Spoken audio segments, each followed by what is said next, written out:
सलाम हिंदुस्तान दोस्तों, आज आप जान जाएंगे कि रेख्ता और रेख्ती में क्या फ़र्क है। हो सकता है आप में से कई लोगों ने रेख्ता शब्द के बारे में सुना हो, लेकिन रेख्ती शब्द के बारे में आप में से कई लोगों ने, बल्कि ज़्यादातर लोगों ने नहीं सुना होगा। आज जान लीजिए दोनों शब्दों के बारे में विस्तार से और इन दोनों के फ़र्क को भी समझ लीजिए।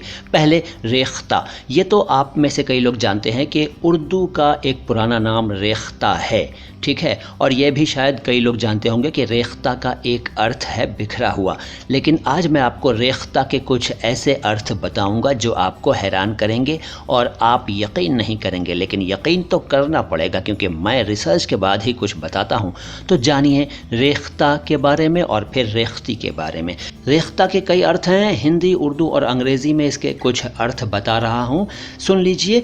रेख्ता: स्कैटर्ड, स्पिल्ड, मोटार, सीमेंट, जी हाँ सीमेंट, प्लास्टर, ब्लेंडेड, मिक्स्ड, जी हाँ। और भी जानिए, गिरा पड़ा, टूटा फूटा, गिरा हुआ, झड़ा हुआ, गारा, चूना, खिचड़ी, मिला जुला, वगैरह वगैरह वगैरह कई अर्थ हैं रेख्ता के। अभी मैंने खिचड़ी शब्द जो बोला वो खाने वाली खिचड़ी का जिक्र नहीं कर रहा था मैं। खिचड़ी का मतलब है मिक्स्ड, मिला जुला। जैसे कहते हैं ना कि ये खिचड़ी भाषा बोल रहा है, तो उर्दू खिचड़ी भाषा ही है एक तरह से, कई भाषाओं के शब्दों से मिलकर बनी है, तो इसलिए मैंने खिचड़ी इसका एक अर्थ बता दिया। तो ये बात हुई रेख्ता की। और अब जानिए रेख्ती के बारे में। रेख्ती को अंग्रेज़ी में फेमिनिस्ट ईडियम कहते हैं, हिंदी में स्त्रैण कविता यानी औरतों की भाषा में लिखी गई कविता। ये रेख्ता की वो किस्म है जिसमें औरतों की ज़ुबान में शायरी की जाती थी। 19वीं सदी में ये लखनऊ में शुरू हुई थी और इसके पहले शायर सादत यार ख़ान रंगीन थे। रेख्ती ऐसी नज़्म है जो औरतों के बारे में हो और औरतों की तरफ से लिखी जाए, यानी इसमें शायर अपने आप को औरत के रूप में पेश करता है।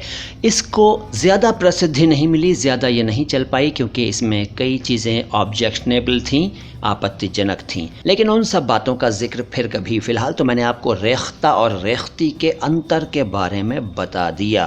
मुग़लों के ज़माने में परवान चढ़ी रेख्ता में मिली जुली भाषाएं इस्तेमाल की जाती थीं, यानी फ़ारसी, ब्रज भाषा, खड़ी बोली वगैरह। लेकिन इसमें शायर अपने आप को मर्द के रूप में ही पेश करता है और रेख्ती में शायर अपने आप को औरत के रूप में पेश करता है। मुख्य अंतर ये है रेख्ता और रेख्ती में।